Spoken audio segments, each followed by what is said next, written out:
अस्सलाम वालेकुम बच्चों, क्या हाल चाल। अभी हम पढ़ रहे हैं यूनिट नंबर 11 फिजिक्स का। आप लोग दूसरे चैप्टर में पहुंच गए होंगे। तो काइनेटिक थ्योरी ऑफ मैटर को डिस्कस करेंगे कि क्या है काइनेटिक थ्योरी ऑफ मैटर। वैसे आप पिछली क्लासेस में केमिस्ट्री के अंदर भी ये चीज़ें थोड़ी बहुत डिस्कस कर रखी होंगी और साथ साथ छोटी क्लासेस में भी कर रखी होंगी कि भाई सीधा सीधा मतलब कि सॉलिड लिक्विड गैसेस क्या है। इन चीज़ों को डिस्कस करने जा रहे हैं इस वाले वीडियो के अंदर, लेकिन हम आपके बुक के हिसाब से करेंगे डिस्कस। तो बुक के हिसाब से क्या बातें रखी है, और इसके बाद लेक्चर के बाद आपने अपनी बुक्स को लाजमी रीड करनी है बुक को। उसके बाद पता चलेगा कि सर वाकया आपने वही चीज़ बताई जो बुक में है। तो उसी के लिए तैयार रहें बच्चों। तो बात करते हैं kinetic theory of matter. Sir यहाँ पे मैटर का लफ्ज़ यूज़ किया गया है, तो मैटर क्या होता है इस चीज़ के बारे में जानना आप लोगों का हक है। तो मैटर क्या होता है, वो चीज़ जो जगह रखे, वज़न रखे, तो उसे क्या कहेंगे, जगह घेरे, वज़न रखे। तो एनीथिंग, हर वो कोई चीज़, ये तो आपने पढ़ी होगी, विच ऑक्यूपाइज, जो कि क्या करे जी, ऑक्यूपाई करे, क्या चीज़, स्पेस एंड हैज़ मैस और हैज़ मैस या हैव मैस, तो उसको हम क्या कहेंगे, मैटर का नाम देंगे। अब मैटर को 3 स्टेट्स में कैटेगराइज किया गया है, डिवाइड किया गया है। वैसे 4 स्टेट में भी किया जाता है, लेकिन आपकी बुक में 3 स्टेट दी हुई, तो हम तीनों स्टेट के ऊपर बात करना चाहेंगे। कोई भी मैटर रहेगा, मैटर कोई भी, क्या एंटी मैटर भी होता है? हाँ होता है, वो फिजिक्स में आप आगे जाके पढ़ेंगे। मैटर के अपोजिट भी होता है कोई चीज़। तो खैर यहाँ पे आ जाओ। मैटर की पहली जो स्टेट रहती है वो सॉलिड है। अब क्यों इनको ऐसे डिवाइड किया गया है उसकी वजह भी बताएंगे। फिर दूसरी स्टेट रहेगी मशहूर फेमस लिक्विड है। फिर तीसरी स्टेट है गैसेस है। बच्चों लिक्विड और गैसेस को मिला के हम फ्लूइड्स भी कहते हैं, ये आपको पता होगा। लिक्विड और गैसेस को मिला के फ्लूइड भी कहते हैं। तो जो सॉलिड्स हैं, लिक्विड्स हैं, इनके ऊपर बात तो हम करेंगे करेंगे, लेकिन मैं ये बताना चाहूँगा कि जो मैटर है वो हमेशा, कोई भी मैटर, चाहे वो मैटर सॉलिड बोलूँ तो भी वो मैटर है, लिक्विड बोलूँ तो भी मैटर है, गैसेस बोलूँ तो भी मैटर है। कि जो भी मैटर रहेगा वो क्या होगा जी, जो भी मैटर होगा वो कंपोज्ड होगा। किससे? कंपोज मतलब मिलके बना होगा। Matter is made up of particle से मिलके बनता है। अब पार्टिकल का लफ्ज़ किसके लिए यूज़ किया जाता है? पार्टिकल यानी एटम से बोलो या मालिक्यूल से बना होगा। कोई भी मैटर है वो इन्हीं से मिलके बनता है बच्चों, पार्टिकल से मिलके बनता है। पार्टिकल मतलब क्या है? अब यहाँ हम पार्टिकल का लफ्ज़ यूज़ करेंगे, एटम मालिक्यूल कम यूज़ करेंगे, क्योंकि आपके बुक में वोकेबलरी इसी तरह डिज़ाइन कर रखी है। तो हम बोलेंगे जी मैटर को, कोई भी मैटर रहेगा वो इन्हीं चीज़ों से कंपोज्ड होता है। सर इतनी बात तो हमें कटक से समझ आ गई। अब मैं अगर बोलूँ कि जो मैटर है वो किस किस से मिला? पार्टिकल का मतलब है एटम्स या मालिक्यूल से। अब ये जो पार्टिकल्स के बीच में गैप है वो हर स्टेट में अलग होगा। मैंने कहा मैटर की 3 स्टेट्स होती है, सॉलिड लिक्विड गैस। तो ये पार्टिकल्स से मिलके बना होता है, लेकिन हर स्टेट के बीच में, चाहे सॉलिड वाली स्टेट भी है, सॉलिड भी मैटर की एक स्टेट है, लिक्विड भी मैटर की एक स्टेट है, गैस भी एक मैटर की स्टेट है। तो इसका मतलब है ये जो सब स्टेट्स है, ये जो स्टेट्स जो भी हैं, इन स्टेट्स को हमने स्टेट्स बनाई क्यों, यानी कि इनको इन कैटेगरीज में रखा क्यों? इसलिए रखा क्योंकि हर स्टेट में सॉलिड्स के पार्टिकल्स, ये भी पार्टिकल्स से मिलकर बनता है, ये भी पार्टिकल्स से, और ये भी पार्टिकल्स से मिलकर बनता है। कि जो सॉलिड के जो पार्टिकल्स होते हैं इनके बीच में जो गैप रहता है वो क्या है बच्चों? वो गैप कम है। फिर इसका उससे थोड़ा ज़्यादा है, फिर इससे सबसे ज़्यादा गैप है। तो गैप जो है पार्टिकल्स के बीच में, उनकी गैप की वजह से पार्टिकल जो बने हुए हैं, स्टेट्स जो बनी हुई है सॉलिड लिक्विड गैस, ये तो पार्टिकल से मिलके बनते हैं। अब इनके पार्टिकल्स के बीच में गैप जो है वो डिफरेंट है। हर स्टेट, यानी कि सॉलिड के पार्टिकल्स के बीच में गैप कुछ और होगा, लिक्विड के पार्टिकल के बीच में गैप कुछ और होगा, गैसेस के पार्टिकल के बीच में गैप कुछ और होगा। इनके बीच में जो गैप का अलग अलग होने की वजह से इनको अलग अलग स्टेट्स में डिवाइड किया गया है। गैप अलग अलग होने की वजह से अलग अलग स्टेट में डिवाइड किया गया है। इनको क्यों डिवाइड किया है उसकी वजह आपको पता होनी चाहिए। Because the gap between particles in matter is different, यानी कि ड्यू टू गैप, इनके बीच में जो गैप है बिटवीन पार्टिकल्स के बीच में गैप की वजह से मैटर को डिवाइड किया गया इन 3 स्टेट। जी समझ आ गई? Due to gap between particles of matter due to different gap between particles of matter, due to different gap, different भी यहाँ पे यूज़ करेंगे, different gap between particles of matter is divided into 3 states. इसको कितने states में divide किया गया है बच्चों? 3 स्टेट्स में, सॉलिड, लिक्विड, गैस। तो ये बात आप पहले भी लिख सकते हो, खैर बाद में लिख दिया, कोई नहीं। अब हम ज़रा बताना चाहते हैं कि सॉलिड एक तरफ है, लिक्विड है, गैसेस है, इनके बीच में ज़रा हम फ़र्क रखेंगे कि क्या होते हैं ये, क्या है सॉलिड या क्या है लिक्विड, ये क्या है गैसेस। ये बात हमें पता हो जानी चाहिए, और होगी, क्यों नहीं होगी, आप लोगों को पता। मिटा दें इसको से। अब 3 चीज़ें थी, सॉलिड, लिक्विड, गैसेस। इनके ऊपर 1 बाय 1 हम डिस्कस करेंगे, टेंशन नहीं लेने का। पहली जो बात है सॉलिड में, पहली जो है वो सॉलिड्स हैं हमारे पास, यस सर। फिर दूसरा बीच में रखते हैं लिक्विड्स। भाई कोई भी बात ऐसी नहीं रहेगी जो आपके बुक में है वो यहाँ पे हमें ना बता रहा हूँ, सारी बातें यहाँ एक्सप्लेन हो रही होंगी, ध्यान से सुनना। Solid, liquid, gases. इसके बाद जो टॉपिक आएगा वो बहुत ही इम्पोर्टेंट टॉपिक है, मतलब यानी कि इस टॉपिक के बाद जो टॉपिक है बहुत इम्पोर्टेंट है, उसको भी आपने सुनना, वो बहुत कंसेप्चुअल टॉपिक है। ये तो इतना नहीं, ये तो आपको आता हुआ मैक्सिमम, फिर भी आप देख लें, आपके लिए फ़ायदे। तो बात करते हैं सॉलिड्स। जो सॉलिड्स के जो पार्टिकल्स होते हैं, अगर मैं यहाँ पे सॉलिड बनाऊँ एक तरफ, तो इसकी जो एटम्स होते हैं वो क्लोजली पैक्ड होते हैं। Sir closely pack, particles closely packed होते हैं।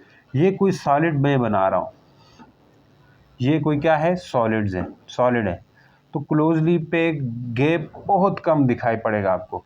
दूसरी तरफ लिक्विड है, इसमें गैप थोड़ा है, ऐसा नहीं है कि गैप कम है, थोड़ा काफ़ी कुछ गैप दिखाई लेगा। और जो गैसेस है इनमें गैप बिल्कुल ना होने के बराबर है, यानी कि बहुत दूर है, ना होने के बराबर नहीं है, बहुत ज़्यादा गैप है, ना होने के बराबर इनका है। तो ये रहा सॉलिड, ये रहा लिक्विड, और ये रहा गैस। अब ये देखते हैं, जो अट्रैक्टिव फोर्स होती है बिटवीन गैस पार्टिकल्स, यानी कि गैस पार्टिकल्स, ये सब गैस से मिलके बनते होते हैं। Solid is made up of particles, gas से नहीं, solid is made up of particles, liquid are also made up of particles, gases are also made up of particles. But इनके पार्टिकल्स के बीच का डिस्टेंस, बीच का गैप डिफरेंट है, जो आपको लग रहा है, और यही बात हमने पीछे कर भी दी थी कि यहाँ पार्टिकल्स के बीच में गैप क्या है, कम है, इधर ज़्यादा है और इधर सबसे ज़्यादा है। तो इसका मतलब ये हुआ बच्चों कि यहाँ पे ये भी पार्टिकल से मिलके बनता, ये भी पार्टिकल से, और दिखाई भी पड़ रहा होगा आपको, और आम लाइफ में पता भी है आपको। मैं कह रहा हूँ कि सॉलिड्स जो है इनके पार्टिकल्स के बीच में स्ट्रॉन्ग अट्रैक्टिव फोर्स होती है। सॉलिड पार्टिकल्स यानी कि उनके बीच में स्ट्रॉन्ग अट्रैक्टिव फोर्स होगी। तो हम लिख सकते हैं इट हैज़, यानी कि solid particle has strong attractive force, लिख सकते हैं solid particles have strong attractive force. भाई अट्रैक्टिव फोर्स ही होगी, क्योंकि इंटरमोलिकुलर फोर्स होती है, अट्रैक्टिव इन नेचर होती है। मैटर है, मैटर की फोर्स जो होती है वो हमेशा अट्रैक्टिव होती है। तो आ जाओ, solid particles have strong attractive force. दूसरी तरफ आ जाए, पहले एक पॉइंट लिख दिया, इसका पॉइंट इससे उल्टा है। भाई इनकी जो फोर्स होती है, इनके पार्टिकल्स के बीच में जो फोर्स होती है, लिक्विड के पार्टिकल के बीच में जो फोर्स होती है, वो स्ट्रांग होती है गैसेस के पार्टिकल की फोर्स से। यानी कि strong attractive force between liquid particles जो है वो क्या है, stronger then gases and weaker then solid. समझ गए, कमज़ोर है, सॉलिड से कम है, इससे ज़्यादा है, तो दरमियान में है, इंटरमीडिएट है। तो हम लिख सकते हैं अट्रैक्टिव फोर्स, लंबी चौड़ी मैंने बात नहीं करनी, attractive force between liquid particle, जो लिक्विड पार्टिकल्स है इज स्ट्रांगर देन, किससे स्ट्रांगर है बच्चों, स्ट्रांगर देन लिक्विड्स नहीं है, स्ट्रांगर देन गैसेस, लिक्विड तो ये खुद है, एंड वीकर देन, और बच्चों कमज़ोर है, वीकर देन किससे, वीकर देन सॉलिड्स। इतनी बात समझ आई तो बोलो हाँ, यस सर। इनकी जो अट्रैक्टिव फोर्स है वो वीकेस्ट है, अट्रैक्टिव फोर्स इज वीकेस्ट। तो ये लिख सकते हैं, ये आप सेंटेंस बनाओ इस तरह का, attractive force is weakest,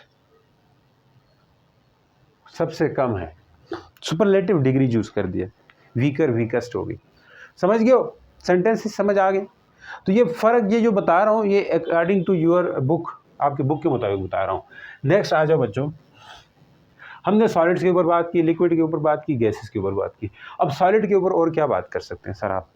solids की जो डेंसिटी होती है, क्योंकि particles are closely packed together, यानी कि पार्टिकल्स जो हैं वो बहुत क्लोज होते हैं, ठीक है। तो पार्टिकल्स बहुत क्लोज होने की वजह से इनकी डेंसिटी क्या होगी? हाई डेंसिटी होगी। तो हम लिख सकते हैं इट हैज़ हाई डेंसिटी, नहीं तो वो पॉइंट भी लिख सकते हो, particles are very close to each other, high density लिख दो, वो पॉइंट खुद से लिखना चाहते हो तो। It has high density, it has intermediate density, दरमियानी है। इंटरमीडिएट का क्या मतलब होता है? इंटरमीडिएट का एक लफ्ज़ है अंग्रेज़ी का जिसका मतलब होता है दरमियानी। इट हैज़ इंटरमीडिएट डेंसिटी, दरमियानी डेंसिटी होती है, इनकी डेंसिटी सबसे हाई, इनकी दरमियानी होती है। इट हैज़ यानी कि सबसे लो डेंसिटी है, तो ये इसका दूसरा पॉइंट रह गया। तो इसका दूसरा पॉइंट क्या होगा? इट हैज़ लो डेंसिटी, इसकी डेंसिटी क्या होती है बच्चों? बहुत ही लो है, ऐसा नहीं बहुत ज़्यादा डेंसिटी है, ऐसा मत सोचना। नेक्स्ट बात करते हैं इनकी सॉलिड्स के ऊपर। सॉलिड्स के ऊपर और क्या बात हो सकती है? सोचो, सॉलिड्स की जो डेंसिटी है, यानी कि जो पार्टिकल्स हैं वो हमेशा वाइब्रेट करते हैं मीन पोजीशन। आपने जो पीछे वो थर्मल कंडक्शन पढ़ा होगा, उसमें मैंने कहा था कि अगर कोई मटेरियल है उसके अंदर एटम्स होते हैं, बिल्कुल होते हैं सर। एटम्स की वाइब्रेशन को मैंने ऐसे ऐसे शो किया था, या बुक में भी है, आप देख सकते हो, ऐसे ऐसे शो किया होता है, ऐसे ऐसे। ये जो वाइब्रेशन है ये वाइब्रेशन को शो कर रहा होता है बेसिकली। तो ये वाइब्रेशन अपनी मीन पोजीशन क्या होती है? जैसे कोई चीज़ लटकी हुई है, पेंडुलम, ये आगे जाए और पीछे आए। झूला जिधर लटका हुआ है सीधा, वो उसकी मीन पोजीशन है। जब उसको आप धक्का देते हो आगे जाता है, फिर पीछे आता है, तो वो उस रुकी हुई जिधर रुका हुआ था उस जगह से आगे पीछे जाता है, तो मीन पोजीशन से आगे पीछे जाता है। तो सेम यही चीज़, ये मीन पोजीशन है, इससे आगे जाएगा, इससे पीछे जाएगा, इस तरह मूव करता रहेगा। तो ये जो एटम्स होते हैं सॉलिड्स के अंदर, वो भी अपनी मीन पोजीशन से आगे और पीछे वाइब्रेट करते रहते हैं, वाइब्रेशन करते हैं मीन पोजीशन। एक जो पोजीशन होगी, जो उनकी रेस्ट वाली पोजीशन जहाँ होगी, उससे आगे पीछे ये वाइब्रेट करते रहते हैं। तो हम लिख सकते हैं पार्टिकल क्या करते हैं? Particles of solid vibrate about their mean position. इसके पार्टिकल्स क्या करते हैं? पार्टिकल्स अंग्रेजी यहाँ पे उस तरह लिख दो, मैं यहाँ शार्ट उस तरह लिखता हूँ, particles vibrate about their mean position लिखता हूँ। अब अगर थोड़ा मसाला डालना है तो ये लिख दोगे कि solid particle vibrate about their mean position. तो पार्टिकल्स ऑफ सॉलिड क्या करते हैं बच्चों? वाइब्रेट करेंगे अबाउट दियर मीन पोजीशन। ये बात तो बड़ी आसान थी सर। मीन पोजीशन यहाँ जो चीज़ रुकी होती है, आगे पढ़ोगे ये ऐसे चम वाला चैप्टर आएगा। नेक्स्ट बात, इसके लिए क्या कर सकते हैं? इसके पार्टिकल्स अपनी पोजीशन चेंज कर सकते हैं, क्योंकि आपने कन्वेक्शन में पढ़ा था कि अगर हम किसी कंटेनर में पानी रखें और उसको गर्म करें, तो वो जो पानी का जो मॉलिक्यूल है या पार्टिकल कहो, वो, अब पार्टिकल बोलता हूँ तो एटम और मॉलिक्यूल दोनों मतलब समझो अपने लिए। तो यहाँ से जो वाटर मॉलिक्यूल है जो ऊपर जाता था, समझ आई? तो ये क्या करता है कि चेंज कर सकता है अपनी पोजीशन, जहाँ से जहाँ चला जा सकता है, और इसी के बदले में ऊपर से नीचे भी आ सकता है। ये आपने देखा हुआ है कन्वेक्शन वाले टॉपिक के अंदर, नहीं देखा है तो देखो, वो वाला लेक्चर वहाँ पे शूट हो चुका है बच्चों। तो मैं कह सकता हूँ कि particles of solid vibrate about their mean position, but particles of liquid can change their position. तो हम लिख सकते हैं particles can change their position, ये बात लिख सकते हैं बच्चों, can change their position and can flow. अब भाई अगर पोजीशन चेंज कर सकते तो वो फ्लो भी कर सकते हैं, जाहिर सी बात है। पोजीशन चेंज करना, फ्लो करना मतलब हो गया। तो ये बात इसके लिए हमने लिख डाली। नेक्स्ट, इसके लिए क्या कर सकते हैं? इसके पार्टिकल्स तो हमेशा ऑलवेज यानी कि कांस्टेंट रैंडम मोशन से मूव करते हैं। अब इसका मतलब समझाता हूँ मैं, पहले मुझे लिखने दो। इसके पार्टिकल्स रैंडम मोशन करते हैं, गैसेस के पार्टिकल उधर उधर उधर। तो रैंडम मोशन 9th क्लास में जब आप पढ़ रहे थे इसी एग्जाम्पल में, आप यही बोलते थे मोशन ऑफ गैस मॉलिक्यूल। ये चीज़ आ गई यहाँ पे। तो अब यहाँ पे इनका मोशन रैंडम होता है, तो हम लिख सकते हैं particles of gases, particles are always of gases लिखो अगर मसाला डालना है, are always in constant random motion. Constant random motion बोलते हैं, इनका मोशन रैंडम होता है हमेशा। कांस्टेंट इसलिए होता है क्योंकि उनकी जो डायरेक्शन है वो भी वेरी होती रहती है। फिर तो कांस्टेंट कैसे होगा सर? देखो कांस्टेंट का मतलब ये है कि कंटिन्यूसली होता है, कंटिन्यूसली रैंडम मोशन भी लिख सकते हैं, मुसलसल होता रहता है। समझ गए सर? 3 पॉइंट आगे, अच्छे खासे पॉइंट आपने कर लिए। अगर आता है तो इस तरह लिख सकते हैं। अब इसके बाद एक और पॉइंट है जो बुक के हिसाब से है, वो मैं बताऊंगा कि वो ये है बच्चों कि अगर हम एक्सटर्नल हीट देते हैं तो टेम्परेचर बढ़ेगा। Due to external heat temperature increase होगा तो काइनेटिक एनर्जी इंक्रीज होगी। जाहिर सी बात है, टेम्परेचर दोगे, हीट दोगे तो टेम्परेचर बढ़ेगा। टेम्परेचर बढ़ेगा तो काइनेटिक एनर्जी बढ़ेगी। किसकी बढ़ेगी? पार्टिकल्स की बढ़ेगी। सब पार्टिकल्स से मिलके बने हुए हैं ना, सब तो पार्टिकल से मिलके बने हुए हैं। तो अगर हम बाहर से हीट सप्लाई करते हैं, हीट ऐड कर देते हैं, तो उस हीट से बच्चों क्या होगा, उस मैटर के, चाहे वो सॉलिड है, लिक्विड है, गैस है, सब में यही चीज़ चलेगी। क्योंकि ये क्वेश्चन भी आ सकता है, मैं पूछता हूँ, मैं अगर ऐसा पूछ सकते हैं, what is effect of heat to solid and liquid. ठीक है, what is effect of temperature या what is effect of heat, ये पूछ सकते हैं। What is effect of heat या कहें temperature to the solids and liquid, solid, liquid and gases. ये अलग से क्वेश्चन आ सकता है, ये बड़ा ज़बरदस्त क्वेश्चन बन सकता है, बीच में से एसएलओ बन सकता है इस तरह कि क्या इफेक्ट होगा हीट का, टेम्परेचर का। यानी हीट देना, टेम्परेचर देना मतलब हुआ सॉलिड्स के लिए और गैसेस के लिए, सबका एक ही सेम इफेक्ट होता है। इस इफेक्ट को समझो तो बड़ा ज़रा इसका आंसर भी दोगे और एक पॉइंट भी आपको एक्स्ट्रा इनमें मिल जाएगा, ताकि इनमें डिफ्रेंशिएट करने के लिए। आराम से सुनना। अब ये चीज़ें करेंगे तो आपकी बुक की मैक्सिमम चीज़ें कवर हो गई है, आप इसके बाद रीडिंग कर सकते हो अपनी बुक की। तो मैं कह रहा हूँ कि इफ़ेक्ट क्या होगा। अब जब हीट सप्लाई करते हैं, हीट प्रोवाइड करेंगे किसको, मैटर को या सॉलिड को या लिक्विड को या गैस को, किसी को भी, तो वो क्या करेगा, उसके पार्टिकल्स की टेम्परेचर बढ़ेगा, या कह लें उसका टेम्परेचर इंक्रीज़ होगा। टेम्परेचर इंक्रीज़ होने के बाद उसके पार्टिकल्स की, यानी कि उस मैटर के, चाहे वो सॉलिड है, लिक्विड है, गैस है, उसके पार्टिकल्स की यानी कि काइनेटिक एनर्जी बढ़ेगी। काइनेटिक एनर्जी बढ़ेगी, एम्पलीट्यूड बढ़ेगा। अब भाई काइनेटिक एनर्जी बढ़ेगी तो एम्पलीट्यूड बढ़ने का मतलब है धड़ाधड़ मूव कर रहे हैं, धड़ाधड़ मूव कर रहे हैं। एम्पलीट्यूड समझ लो, पार्टिकल का एम्पलीट्यूड बढ़ने का मतलब है जल्दी जल्दी कोलिजन हो रहा है, जल्दी जल्दी वाइब्रेट हो रहे हैं, जल्दी जल्दी मूव कर रहे हैं। तो जल्दी जल्दी वाइब्रेट, जल्दी जल्दी कोलिजन, जल्दी जल्दी ये जो मूव कर रहे हैं, ये चीज़ हो गई तो इट्स मीन कि उनकी इंटरमोलिकुलर फोर्सेस वीकर हो जाएंगी, इंटरमोलिकुलर फोर्स कमज़ोर पड़ जाएंगी। तो ये मैं बात कर रहा हूँ यहाँ पे, हीट क्या कर दिया, हीट एडिट यानी हीट दे दिया तो क्या हो जाएगा, टेम्परेचर राइजेस, टेम्परेचर इंक्रीज कर जाएगा। Then kinetic energy of particle क्या हो जाएगी, इंक्रीज हो जाएगी। Then amplitude of particle will increase, amplitude increase हो जाएगा, पार्टिकल्स का एम्पलीट्यूड इंक्रीज होगा। एज अ रिजल्ट बच्चों IMF, इंटरमोलिकुलर फोर्सेस, IMF लिखते हैं। IMF क्या हो जाएगी, वीकर हो जाएंगी। IMF का मतलब क्या है, एक तो इंटरनेशनल मॉनेटरी फंड जिससे पाकिस्तान पैसे लेते हैं, तो वो वाला नहीं है, ठीक है।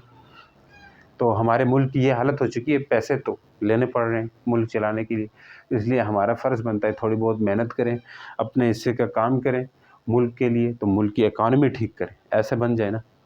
तो सर हम क्या कर सकते हैं, तो आप लोगों पे ही डिपेंड करता है फ्यूचर, आप लोगों पे ही डिपेंड करता है फ्यूचर। तो इस मुल्क को चलाने वाले आप होंगे, तो कम से कम जहाँ जाओ ना बच्चों मुल्क के अंदर, खिदमत मुल्क की करना और मुल्क का हमेशा फ़ायदे का सोचो। मुल्क तरक्की, मुल्क के अंदर पैसे आएगा तो हमें कम से कम दुनिया में ये बताने में वो नहीं होगी, फ़ख्र महसूस होगा कि भाई हमारे मुल्क की इकॉनमी ये है। तो नहीं होने की वजह से हम बाहर चाहे मैट्रिक करें, एफएससी करें, बाहर चले जाएं, किसी और कंट्री में जाके मजदूरी करें, काम करें और क्या, तो ये चीज़ें सोच में आती। तो हमारे मुल्क के अंदर इतने वो नहीं होते। तो खैर क्या हो गया, हीट ऐड किया, टेम्परेचर इंक्रीज़ कर जाएगा, काइनेटिक एनर्जी ऑफ पार्टिकल बढ़ जाएगी, एम्पलीट्यूड इंक्रीज़ कर जाएगा। उस रिज़ल्ट के तौर पर इंटरमॉलिक्यूलर फोर्सेस वीकर हो जाएंगी।